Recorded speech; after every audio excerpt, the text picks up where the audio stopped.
Так, енді біздің маркетинг планға разбор жасайық. Қараңыздар, мына жерде рангтар тұр: директорская группа және мастерская группа деген, иә. Енді көріңіздер, басқа компанияларда осындай лестницалар бар. Ол лестницалар 3%, 6, 9, 12, 15, 19, 23 деген сияқты. Ақша табыс табуға келген адам мына жерге жеткеннен кейін ғана ақшаны қолына алады. Ол үшін сіз мына лестницалардан бірінші өту керексіз. Кейбір адамдар айлап жылдап мына жерде тұрады, мына жерде тұрады. Бірақ та осы званиеда тұрғанда компания оған ақшаны қолына төлемейді, оған тек бонус қана ретінде төлейді, тек продукция ғана алып отырады. Біздің компанияда бұндай лестница жоқ. Кез келген адам табыс таба алады. Даже сіз өзіңізге продукция аламын, басқа бизнеспен айналыспаймын десеңіз де, сіз компаниядан табыс таба аласыз. Олар кімдер? Бізде ассистенттер. Мінекей.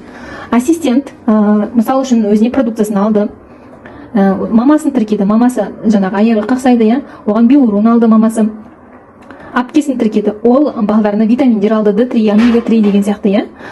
Жаңағы ағасы алды да, жаңағы өзіне қажетті продукциялар. Мінекей, каждый сіздің жаңағы сізге тіркеліп алған адамдардан сіз 5% осындай кэшбэк көресіз, 5% бонус көресіз.